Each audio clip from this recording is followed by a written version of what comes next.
My name is Daniel Lugo, and I want to make America a better place. If you're willing to do the work, you can have anything. That's what makes the US of A great. You work hard, and what does life serve you? A shame sandwich with a side order of shit. Don't be a don'ter. Do be a doer.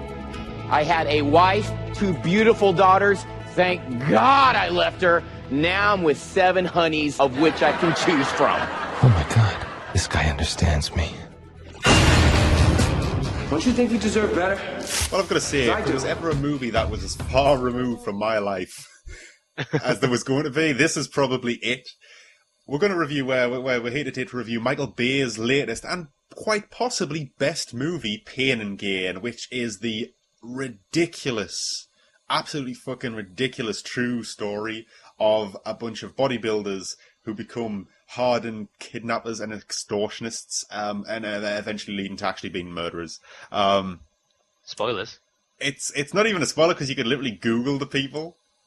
It's just, right. Yeah, it's just fucking crazy the stuff they do. It's obscene, and it's largely down to their lack of foresight and lack of adequate planning and just general ability.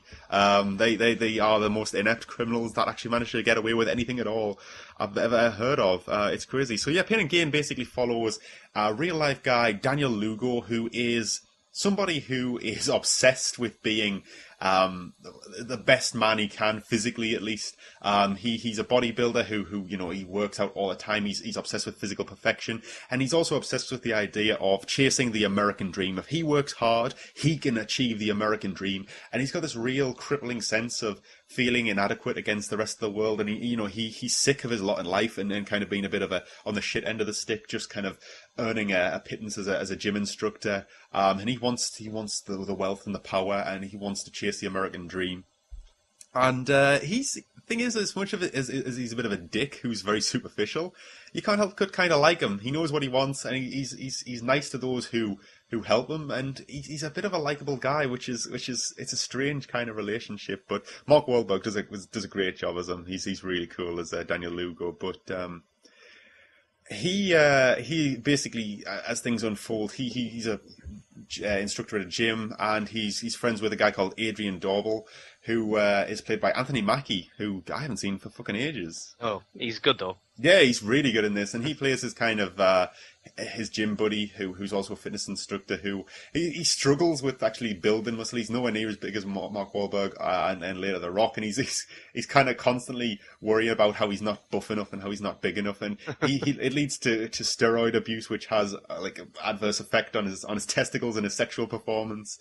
And the kind of rounding out the crew is Dwayne Johnson, The Rock. He'll always be The Rock to me. I don't care if he tries to put his real name on stuff. He's The Rock, and he plays a guy called Paul Doyle, who is an ex-criminal who was kind of turned to born-again Christianity, and now believes in kind of helping the weak. And he's basically trying to get on the straight and narrow, and he wants a job, and he goes to the gym to try and get a job, because let's face it, The Rock is fucking probably as buff as the other two put together, and then some. Yeah. Is he buffer in this than G.I. Joe? Yes. Probably. I can only imagine. He's crazy big in this film. It's ridiculous, man. But basically, when Mark Wahlberg's character Daniel Lugo gets these him and his 2 friends together, he while he's working at the gym, he ends up having to train this a proper arsehole called Victor Kershaw, played by Tony Shalhoub.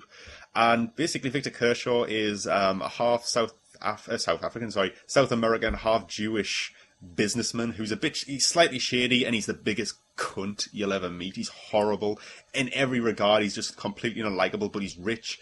He's very wealthy in both kind of properties and cash. He's got hidden stashes on offshore bank accounts, and he's such a dick. But Mark Wahlberg's got to train him, and he kind of just sits there listening to him like brag about his wealth and be horrible to people in general. And Mark Wahlberg Daniel Lugo decides that he's going to take everything this guy has, and he's going to keep it for himself. And he goes on to explain it's not that he just wants what Victor Kershaw's got because of the material value, but he also wants Victor Kershaw not to have it because he's such a dick and doesn't deserve it. And well, it's not the American dream, is it? Well, exactly, and he believes in the American dream. He's a firm believer in the American dream, and basically he manages to persuade Adrian Dorbel, who's played by Anthony Mackie, to come in on this quite early on because he needs kind of treatment for his kind of his sexual problems that are brought on by steroid abuse. He needs expensive treatments that he kind of he needs as a result of his steroid abuse, but he comes in it because he needs the money. He also starts a relationship with a girl called Robin Peck, who is played by Rebel Wilson, who's certainly getting about these days. She's in a ton of stuff. She's hosting the MTV Movie Awards this year, or has hosted them. I bet that was either is going to be or was funny. Whenever we find out it was. Yeah. I'm normally pretty up on the MTV Movie Awards. It's normally one of the funnier sets of awards. It's certainly less casual. It's certainly more casual than the likes of the Oscars and everything. Yeah. I don't think it matters. I don't think it really has any bearing on anything, really. I don't think anyone really likes, doesn't like it, but doesn't really hope to win it or anything like that. But yeah, Rebel Wilson's basically this nurse at the Dick clinic, as it were, who starts a relationship with Anthony Mackie because she's got a thing for black guys. And fucking Peter Stormare even turns up at the Dick clinic as the proctologist administering these kind of treatments. And it's such a weird thing because is this the Dick clinic? The Dick clinic, yeah. All right. I don't think it's actually called that, but it would be the proctologist, but I just like to be, crude. And it's in keeping with the kind of style of this film. It's really kind of energetic and fast and everything you would expect from a Michael Bay movie, just with a lot less explosions, actually. There might be... I was going to say that it looks more Bad Boys-y from the trailer. It's not really got a whole lot in common with Bad Boys, I don't think. Maybe the style of it, but it's nowhere near as overblown as that. I just meant that it's like it's more realistic than like giant robots in Transformers. Well, honestly, some of the shit these guys get up to, I kind of think Optimus Prime was more likely if they didn't keep reminding you that this is a true story. Because as ridiculous as this film gets, every so often it'll pop up on the screen saying, yes, this is still a true story. Just to remind you that these guys actually existed and they did this crazy shit, because some of the stuff they do is obscene. I mean, the whole thing is that they're trying to rob Tony Shalhoub's character, Victor Kershaw, and they come up with this ridiculous plot that they're going to essentially kidnap him and hold him hostage until he decides that he's going to sign this legal document that transfers ownership of all his wealth and property over to them, completely legally. Is that legal? Well, yeah, but there is a legal process where you can give people stuff legally, and they basically want to kind of bypass the actual giving part and transfer that into a taking process. Oh, I see. So basically, yeah, they plot to kidnap Tony Shalhoub. But it takes like a good 3 or 4 attempts to actually get it right. I mean, the first attempt, they are going to basically snatch and grab him while he's sitting in his living room. And they're sneaking across his front lawn. They get up to like the French doors, and it so happens that he's having a huge family dinner, and there's like 20 people there, and like, oh shit, we can't take him here, we got to run. So they're just like scattering across his lawn. There's absolutely no organisation. And then they try and snatch and grab him at a store, but they completely fuck that up. The idea is they got a van, and they're gonna like box his car in with their van, and then grab him when he comes to like see who's in the van and get them to move. They get the wrong car. They just fuck it up again and again and again, until eventually it's just fuck it, we're just going for it. And they kidnap him, and things just go horrendously wrong, man. Nothing goes right for these guys, and a lot of it's their own fault. But as things go on, like, it just escalates because they're not satisfied with one heist. They need to do more and more. And The Rock, throughout all this, he's the reluctant one, because he's just come out of prison, he's trying to do good, but he gets roped into it because he's easily led, he's the weak link. It actually comes up on screen saying he's the weak link of the group. He's not a strong personality. He gets addicted to cocaine, and he ends up in a very kind of one-sided relationship with a stripper called Serena, who's played by the rather lovely Bar Parley. But she's basically just like taking all his money to buy materialistic shit while he snorts cocaine off her arse, basically. I don't know how functional that is as a relationship, but it's... Just need to point out that Bar Paley is, of course, Hottie of the Month for August. Congratulations to you. Well, it's the award they all want, isn't it? But yeah, she's in that. But Some of the stuff in this film, man, it just escalates to crazy levels, and The Rock is probably the one who escalates it. I mean, Mark Wahlberg and Anthony Mackie are not intelligent at all. They are terrible people. They're not good at this. I mean, the whole kind of Victor Kershaw kidnapping kind of once they actually get him and it's starting to go right, it falls apart because of a stupid small detail that Mark Wahlberg's character overlooks.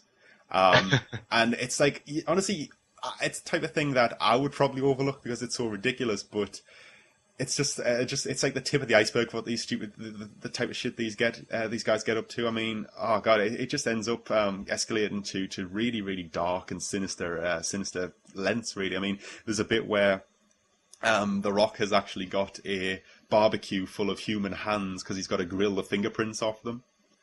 And don't ask me why they thought that was a good idea, but yeah, it's just like, hey, we've got to get rid of the fingerprints. Right then, here they are. Grill them off. And the thing is that they're in like this warehouse, and The Rock's left to grill them, and the other two go off to do something else. But when they come back, The Rock has moved the barbecue out onto the patio outside, and he's just standing there in the open grilling these hands. And not to make it worse, he's actually flirting with a girl across the road while he does this. And they come back and they just go crazy. Like, why the fuck are you doing this? And he's like, well, it was getting really smoky inside. For fuck's sake. Oh man, it gets worse and worse. And The Rock is great because he starts off really, as I say, he starts off really reluctant, and then he slides into his cocaine habit, and he gets like really edgy, and really distracted. He just goes nuts basically, and he's not very good at this whole kind of pressure thing. So yeah, it's really good. The Rock is actually a good actor because there's no way he couldn't have been in this film. He's probably the best one in this. Really, he's really good in this. I liked him. He's hilarious at times, and he's just it's just they're all bad, but he's by far the worst. And you just kind of fucking believe some of the shit they're getting up to. It's crazy. I keep saying that, but I can't spoil it because it would kind of ruin the impact as when you're seeing it, because as you're going along, you're like, this cannot still be real. But then it goes, oh, no, it actually is. I was like, Jesus fucking Christ, man. But fucking Ed Harris even makes an appearance in this, which I didn't actually know he was going to be in this movie, but he plays like a private detective. He's a private detective. He's a retired cop who kind of starts investigating these as they go around on their little escapades. And of course, one of my favourites, Rob Corddry is in this. Oh, he's so good. As John Messi, who's kind of he's the owner of the gym that the other three work at, and he gets inadvertently roped into things. Oh, really? Yeah, he's not like, he doesn't go around with them doing stuff, but he is involved, and he does basically end up facilitating a lot of shit. He sucks cocks and dicks. Yeah. He gets pretty fucked over as well. In the long run, and it's just crazy, man. Some of the stuff. See, this is probably Michael Bay's best movie because it doesn't rely on just stupid action films. There's a bit more to these characters than you normally get in one of his movies. They're not just kind of two-dimensional kind of cardboard cutouts. They've got motivations. They're funny. They've got a bit of depth and a bit more range. But it's still his kind of, his energetic, crazy, high octane directing style. Really, really plays into it, and it's really fun. It's constantly moving. It feels like very energetic. It feels when kind of panic breaks out and things starts going wrong, it transfers into this kind of really scattered and panicky kind of atmosphere that just works very well. Pain and Gain, man. It came out in America quite a while ago. Yeah. I'm not sure why it was delayed. Normally there's like a reason, but yeah, but it's a shame it's taken so long because, damn man, it was really, really good, and I have not got a huge amount to say bad about it. I had fun from start to finish. I wouldn't mind seeing it again, actually. I'd like to see it.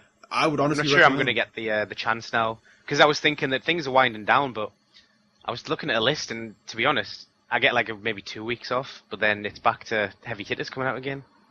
Damn, man, and God, I don't know how much time I'm going to have to put into stuff because we got the games picking up as well. But games is picking up, yeah. I was glad to see this before the rush comes back. It was great. So much. I'm going to do my best. I can't. Yeah, it's probably one of the most fun movies I've seen all summer. A bit of a surprise, actually. I didn't expect this. Mark Wahlberg. I like Mark Wahlberg when he's in the right part. Yeah. And he's certainly really good as Daniel Lugo, because as I say, he's a strange character. He's kind of likable, but he's ultimately a horrible person. Yeah, completely immoral. That's what I think. You get that sense from the trailer when he's talking. He's giving you all these lofty ideas, and you're thinking, "Oh, I really like this guy. You know, he agrees with what I think of." And then he's in that seminar with Thingy Chow, is it? Oh, Ken Jeong. Just Mr. Chow from Hangover is what I'm thinking of. It's Ken Jeong, and Ken he plays a Jeong. character called Johnny Woo, who's like a horrible motivational speaker that Mark Wahlberg's character subscribes to. It's like as soon as he starts talking, and then Mark Wahlberg agrees with him, and you're like, "Oh shit, I've just agreed with Mark Wahlberg, and that this is what he meant."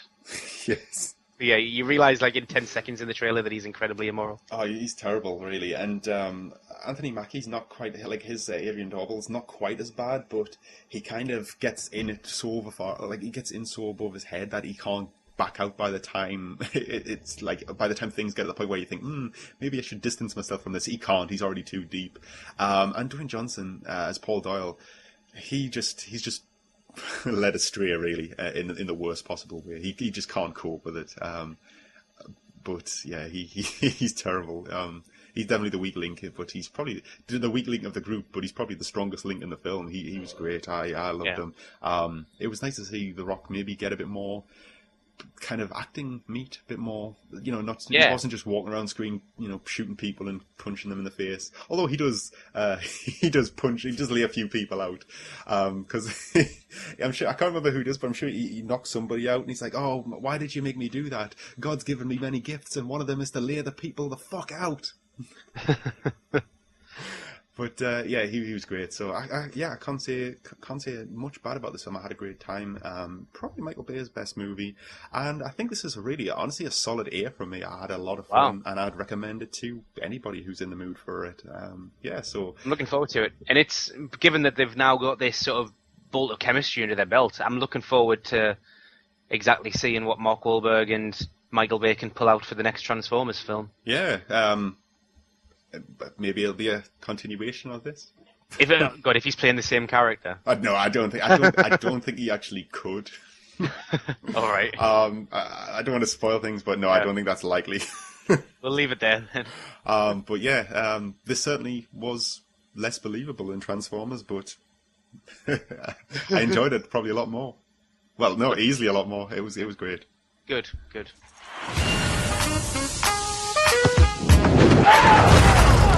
What the hell are you doing on the ground? That hurts. Well, it's supposed to hurt. It's called pain and gain, Rusty. Don't be a little bitch. Don't eyeball me, boy. I see your mother driving up and down the street looking at me. I'll be your stepfather by the weekend.